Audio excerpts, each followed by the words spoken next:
Hi, so good afternoon, everyone. Good afternoon, ma'am. Good afternoon. So, Mm, how have you all been? How are you, Anthony? I'm doing good, ma'am. Nice. How about you, Marjorie? I'm okay, ma'am. Just a little bit busy po. Yeah. How about you, Leonard? I'm good, mom. Thank you. Nice. So, before we start, I want to apologize first if my voice is a bit shaky on your end, as I am not really feeling well today. But you can still hear me clearly, right? Yes, ma'am. Yes, ma'am. Good. So, as much as possible, I will try my best not to get interrupted during our discussion. So, let's begin. Good afternoon again, and welcome to our English class. So, here are our objectives for today. So, we have three. The first one is identify what are prepositions of place. The second one is identify the basic structure of sentences with prepositions of place. And the third one is for you to formulate your own paragraphs using the different prepositions of place.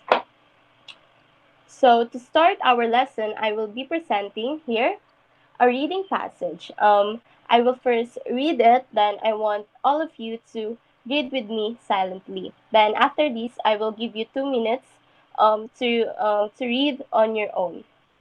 So let's start. The title of the text is My Bedroom. Many reasons make my bedroom special, but I will share two specific features that make it unique. The first is distribution and order. There is a beautiful, fashionable bed at the center, with a tall wooden carved headboard above.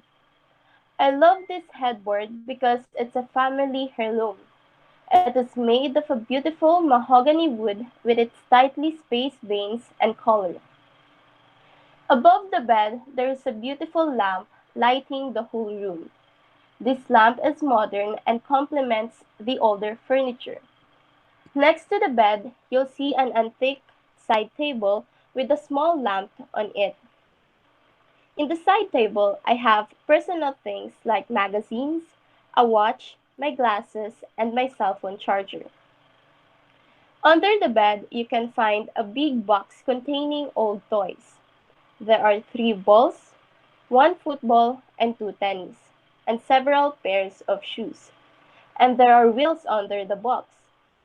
I need to be comfortable when I study, so there is a beautiful minimalist desk in front of the bed. There is a drawer in this desk where I have school supplies, another lamp for specific lighting, and my laptop are on it. My bedroom is large, so my bed and night table are between a cedar armoire and a colorful chest of drawers. When I'm on my bed, I turn my head right to see myself in the armoire's mirror. So just like what I said a while ago, I will give you 2 minutes to read again the passage, read it thoroughly, and understand the context of the passage. And the 2 minutes shall begin now.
So, are you all done?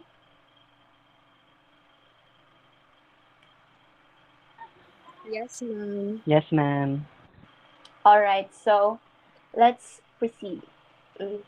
For now, let us recall what are the things that are inside the room as mentioned by the author. So you are given enough time to analyze the text. So I am sure that you can remember some of the details. So can you give me at least two, Marjorie?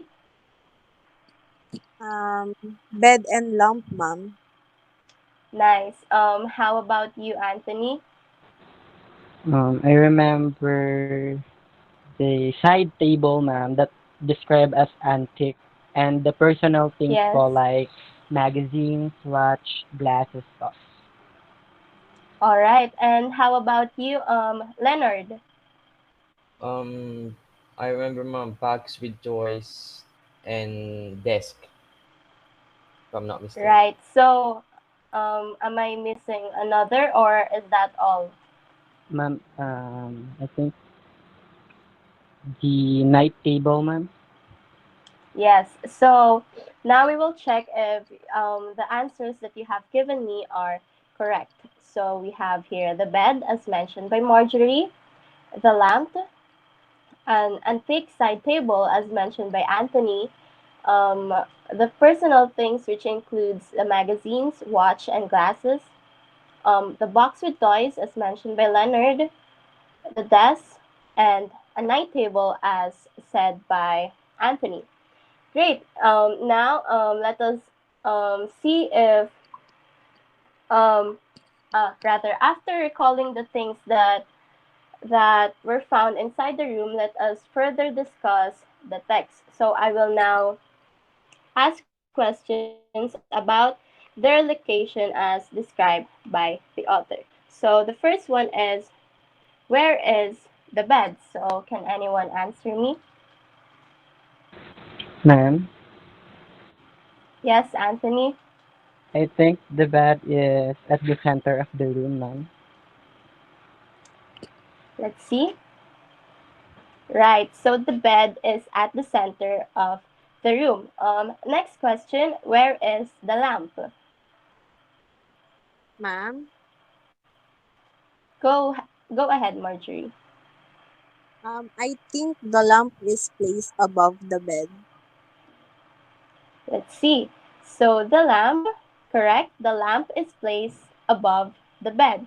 So the third question is, where is the side table? Mom, Go, Leonard. um, the antique side table is next to the bed. Let's see. Correct. So the antique side table is next to the bed. So fourth question, where can we find the author's personal things? Ma'am, Go, Anthony. the author's personal things are in the side table. Po. Let's check. Correct. The author's personal things are in the side table. So for the fifth question, where is the box that has toys in it? Ma'am, Go ahead, Marjorie. the big box with toys is under the bed po. Let's see. Correct. The big box with toys is under the bed. And now for the second to the last question, where is the minimalist desk? Mom, Go, is that correct? Leonard. Um, the minimalist desk is in front of the bed. Let's see. Correct. The minimalist desk is in front of the bed. And for the last one, where is the night table? Ma'am, Go, Anthony. the night table is in between a cedar armor and a colorful chest of drawers. Let's see. Correct. So the night table is in between a cedar armoire and the colorful chest of drawers. So, um, very good, class. You have successfully identified the location of the objects. Now, Let us take a look again at our sentences. So we have the following. The bed is at the center of the room. The lamp is placed above the bed. The antique side table is next to the bed. The author's personal things are in the side table. The big box with toys is under the bed. The minimalist desk is in front of the bed. And lastly, the night table is in between a cedar armoire and a colorful chest of drawers. So if you had noticed, I have highlighted here some words. So we have for number one, the center, above, next to, in, under, in front of, and in between. So now we will now proceed with the lesson for today. So, what are these words? In the English grammar, these are called prepositions of place. So, what are prepositions of place? Prepositions of place, they describe the position of a person or a thing in relation to another person or a thing. So, basically, prepositions of place have two main purposes. The first one is to describe where things are, and the second one is to describe where activities or events happen. So, in grammar, there is a general rule that a preposition is always followed by a noun and not a verb. Um, these nouns might include pronouns, noun groups, and gerund or the ing form of the verb. So, is it clear? Yes, ma'am. Yes. All right, so we will now proceed with the discussion of the basic structure of the sentence. So the basic structure of a sentence with prepositions of place goes like this. So we have here noun plus verb plus preposition of place plus noun. So let us take a look at two of our example sentences. So the first one here is the side table is next to the bed. Now let us see which is which following the basic structure of the sentence that I mentioned a while ago. So we have here the side table as our first noun, is as our verb, next to as our prepositions of place, the bed, and lastly the bed as our second noun. Now, for our next sample sentence, we have the minimalist desk is in front of the bed. Now, for the second sentence, can you identify the parts of the sentence? Um, Ma'am, yeah, go, Anthony. um, the minimalist desk is in front of the bed. The noun is the minimalist desk, and the verb is our verb, and in front is our preposition of place, and the bed is our noun. Very good, Anthony. Thank you. Your answers are correct. So we have here the minimalist desk as our first noun, is as our verb, in front of our as our preposition of place, and the bed as our second noun. So let's proceed. So in general, we use at for a certain point, like at the corner or at the station. Now, next, we use in for an enclosed space, like this actually a shortened word for inside. So, just like in the box, inside the box, and on to refer to something that is on the surface of another thing, like on the water or on the ground. So, do you have any questions? None so far, ma'am. Ma'am. All right, so we will now proceed with the different prepositions of place in the English grammar. So, as you notice, these are the prepositions of place that were used on our first passage. So, at the beginning of the lesson. So, now can you match the prepositions with their corresponding illustration? Tell me which is which. Like for the first one, the center or in the middle of. Is it the first picture, the second picture, the third picture, or the fourth one?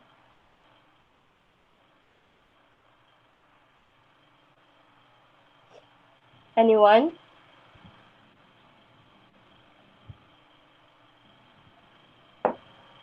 Ma'am. Yeah, go Anthony. It, center and in the middle of, I think it is the first picture po. Correct. So let's see. Yeah, right. So center, or sometimes called in the middle of, simply means that something is in the open space at the center. Something is placed at the center of an open space. So just like here in our illustration, as you can see in my cursor, there is a man standing in what seemed like a stage or a platform. Now, if we can see here, the man is our noun and he is standing here. Now, next for the above or over, we have the fourth picture.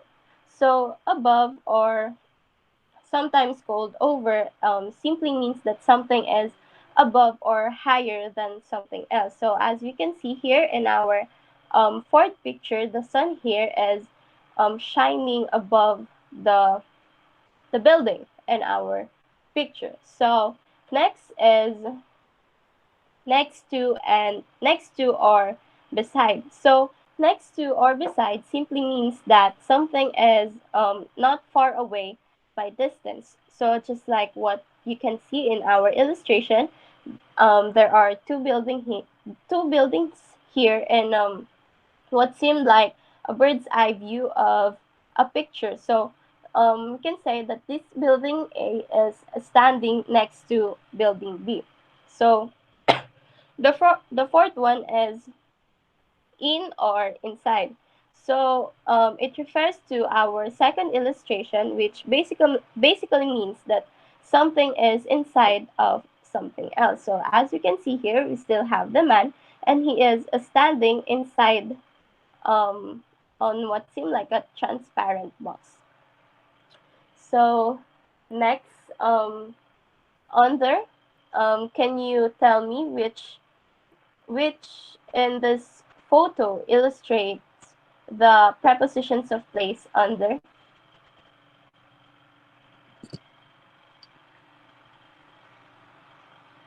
No one?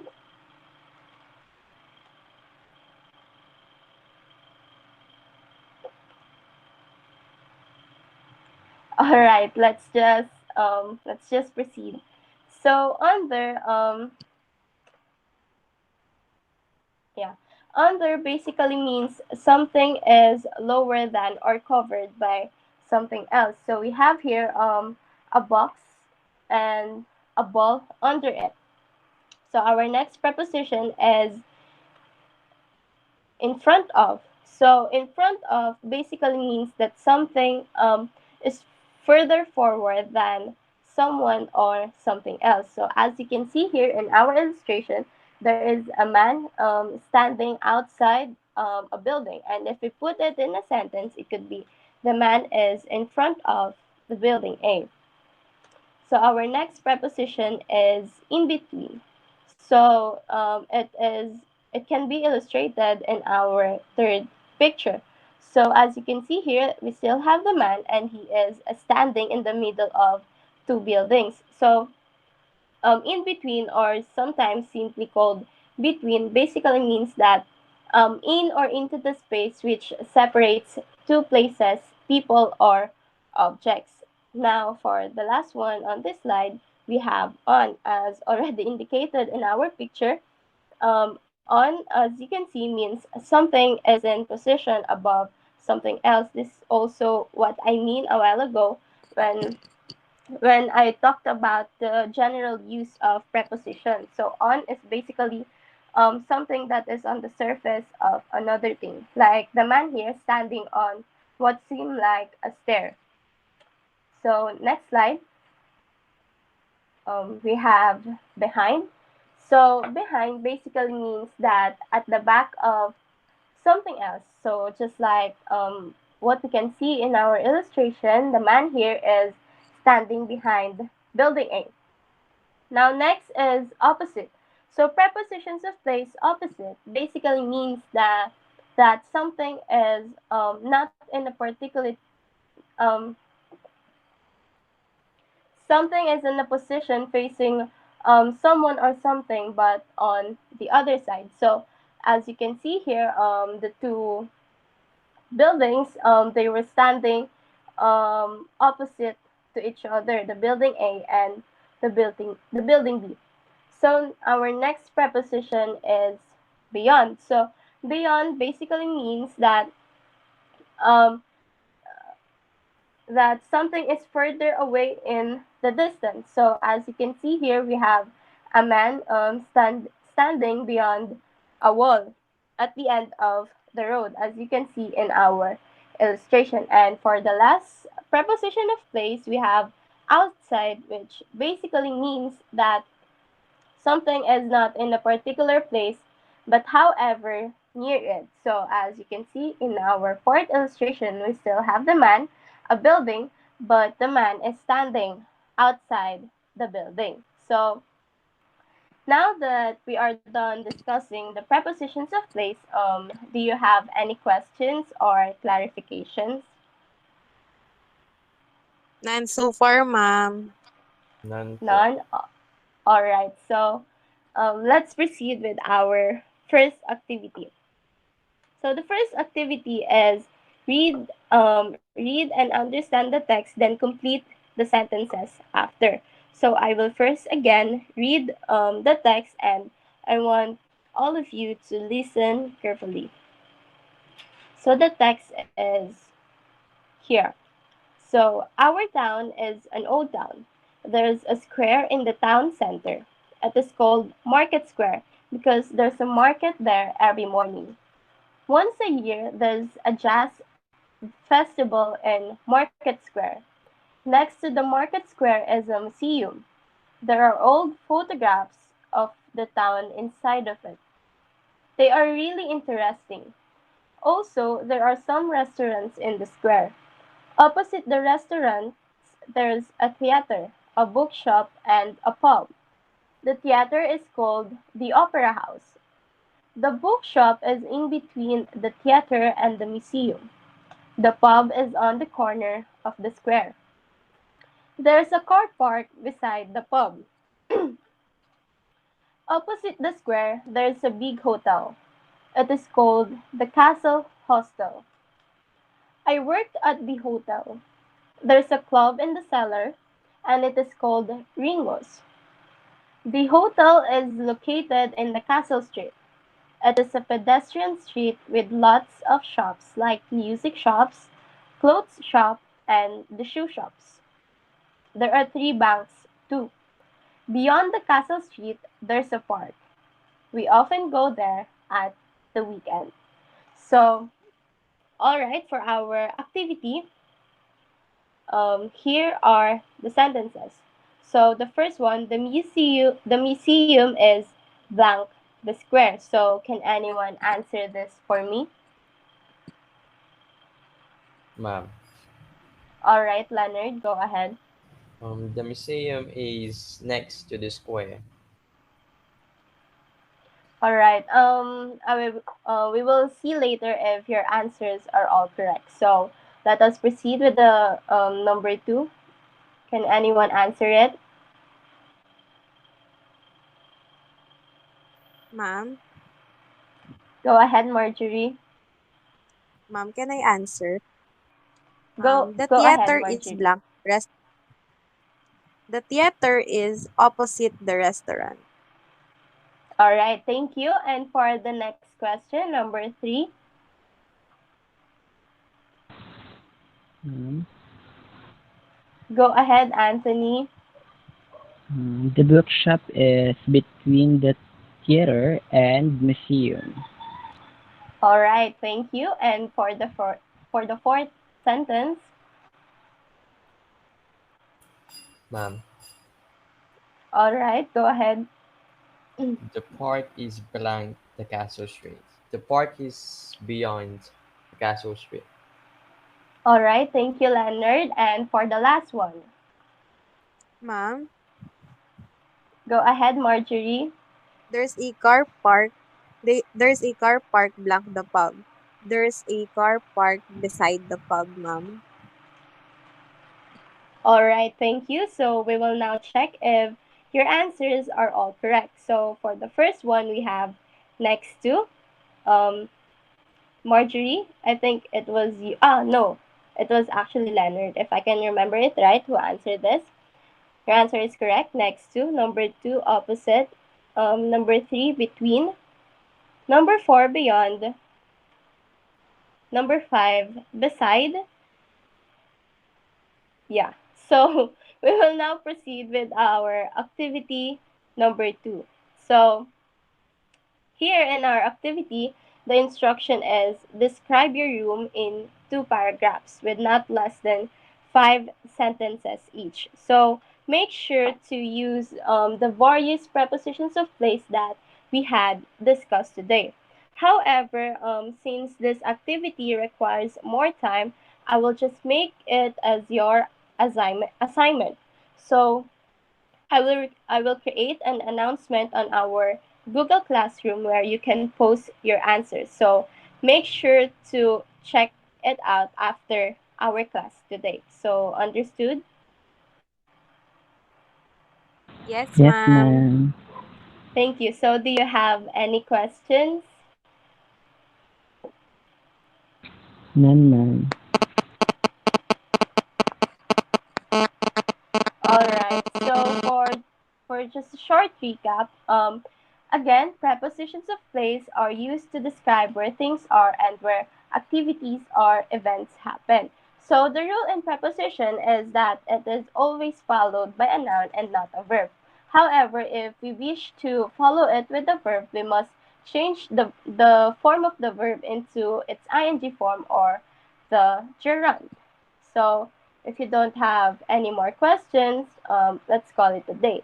Thank you. And before we end our class, I want to share first this quote that I found on the internet. So it says, "An investment in knowledge pays the best interest" by Benjamin Franklin. So again, thank you for attending our class.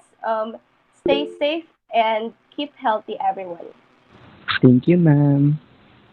Thank you. Thank you, ma'am.